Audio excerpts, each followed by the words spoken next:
16/8/2025 అద్భుతమైన దినము శ్రీకృష్ణ జన్మాష్టమి.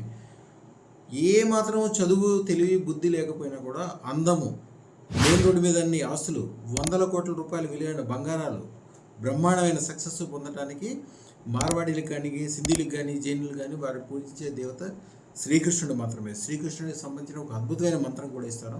ముఖ్యంగా రియల్ ఎస్టేట్ ఒక పల్లెటూరులో పుట్టిన శ్రీకృష్ణుడు ఒక పట్టణానికి చేరి ప్రపంచం మొత్తానికి దేవుడిగా నిలిచిపోయాడు. అంటే చిన్నవాళ్ళు కూడా పెద్దవాళ్ళు కావడానికి రియల్ ఎస్టేట్లో ఈయనే కారణం. అట్లాగే బిల్డర్, ఆయన అనుకున్న 4 రోజుల్లోనే సముద్రం మధ్యలోనే పెద్ద ద్వారకాన్ని పట్టణం నిర్మించగలిగాడు.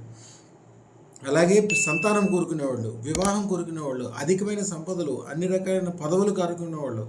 ఆయన గొల్లవాడు, ఒక ఏమాత్రం శక్తి లేని వాడైనప్పటికీ ఆయన స్వయంగా ఆయనే పెద్ద రాజుగా నిలవడం కాకుండా ఏమాత్రము పెద్ద శక్తి కానీ సైన్యం కానీ లేని పాండవులని దునియా అంటే ప్రపంచానికే రాజులుగా చేసి వాళ్ళ పేరు ఈ రోజు వరకు నిలబడేటట్టు చేయగలిగాడు.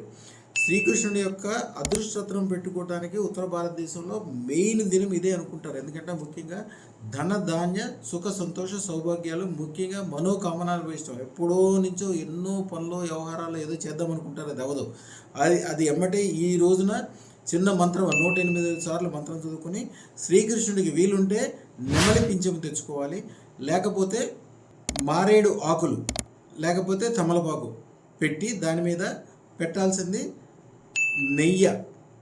పాలకు సంబంధించిన ఏ పదార్థమైనా ఆయనకి ఇష్టమైనది వెన్న పెట్టండి. అది దొరకడం కష్టం కాబట్టి పెరుగు కావచ్చు, నెయ్యి కావచ్చు పెట్టండి. అన్నంలో కలిపి ఒక అద్భుతమైన మంత్రం 108 సార్లు పొద్దున మధ్యాహ్నం రాత్రి చదువుకోండి. అసలు అదృష్టాన్ని ఈవేళ పెట్టుకుందామని మనసులో అనుకుంటేనే బ్రహ్మాండంగా ఉంటుంది. మనిషిని ఉన్న చోట నుంచి 1,000,000 రెట్లు పెరగటానికి దేవుడుగా శ్రీకృష్ణుడు, అలాగే అదృష్టరత్నము, ఈ 2 కాంబినేషన్ అద్భుతంగా ఉంటాయి. కాబట్టి వందల వేల కోట్ల రూపాయలు ఖరీదు అయినవి. ధీరుభాయ్ అంబానీ ఒక పెట్రోల్ బంక్లో పనిచేసి ఆయన అంత గొప్పవాడు అవడానికి ఈ శ్రీకృష్ణ జన్మాష్టమికి సంబంధించిన రోజున వాళ్ళ అదృష్టత్రాలు కంపల్సరీ పెట్టుకు తిరుగుతారు. పెద్ద పారిశ్రామికవేత్తలందరూ పాత ఎన్నున్నా కూడా అది తీసి మళ్ళీ ఒకటి కొత్తది కొనుక్కుంటారు. వాళ్ళకి ఏముంది, ఒక 100 కోట్లు 1000 కోట్లు ఖర్చు పెట్టాలంటే వాళ్ళకి చిన్న విషయం. రోజుకే 1,700 కోట్ల రూపాయలు సంపాదిస్తాడు ఆయన.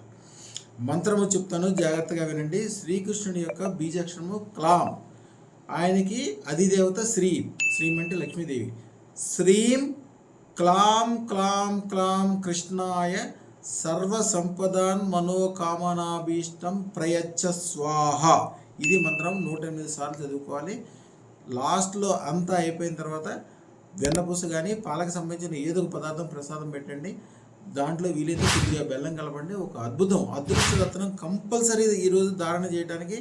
వాళ్ళకి 1,000,000 జన్మలు పుణ్యం చేస్తే కానీ ఈవేళ అదృష్టరత్నం ధారణ చేయలేరని మార్వాడీలు సింధీలు జైన్లు చెప్తుంటారు. అందుకోసం ఎన్ని రత్నాలు ఆల్రెడీ ఉన్నప్పటికీ మళ్ళీ కొంటారు. భార్యకి నగలు కొంటారు, వాళ్ళు అదృష్టరత్నాలు కొనుక్కుంటారు. పిల్లలకి, ముఖ్యంగా ఇంట్లో ఉన్న చిన్న పిల్లలకి అదృష్టరత్నాలు పెట్టించడానికి ఇది అద్భుతమైన టైం. వాళ్ళకి ఏ సంపద లేకపోయినా కూడా వాళ్ళ పిల్లలు మహారాజులాగా అవడానికి అవకాశం ఇప్పుడే ఉంటుంది. కాబట్టి అనేక రకాలైన సుఖ సంపదలు క్షణంలో కలగజేసేది. ఎందుకంటే శ్రీకృష్ణుడు ఎప్పుడో దాకా ఒప్పుకోడు. ఈరోజు కోరుకున్న కోరిక ఈరోజే తీరాలి. ఒక పెళ్లి చేసుకోవడానికో, లేకపోతే ఒక భార్య పిల్లలు ఉండే ఒక సంసారాన్ని ఈదటానికి కష్టాలు నష్టాలు ఇబ్బంది పడేవాళ్ళు, వీళ్ళందరికీ శ్రీకృష్ణుడు ఆదర్శం. 16,000 మంది భార్యలు చేసుకుని కూడా అందరినీ సుఖ సంతోషాలతో అందరూ భక్తిపూర్వకంగానే ఉంటారు ఆయనకి. ఈరోజు కూడా గొప్పతనంగా ఉంటారు. అన్ని రకాలుగా మంచి అవడానికి అదృష్టరత్న ధారణ ఈరోజు అద్భుతమైనది. మంత్రం 108 సార్లు చదువుకోండి. వీలుంటే రోజు 3 సార్లు, లేకపోతే రాత్రిపూట చదువుకోండి. అద్భుతం. సర్వ సంపదలు పొందడమే కాకుండా మీకు సంబంధించిన ఆస్తులు కూడా మీకు రావడానికి, బంధువుల ద్వారా ఆదాయం రావడానికి, కోర్టు విషయాల్లో గెలవటానికి, రియల్ ఎస్టేటు, బిల్డరు, వీళ్ళందరికీ ఉండనే కాకుండా సర్వ శత్రునాశనం. అంటే మనం పెద్దగా గొప్పవాళ్ళు అవడమే కాకుండా శత్రువులు కూడా నాశనం అయిపోవడానికి అదృష్టం దాని అద్భుతమైన ఫలితాలు కలిస్తుందని శివుడు మంత్రశాస్త్రంలో పార్వతీదేవికి వివరంగా చెప్పాడు. శుభం భూయాత్.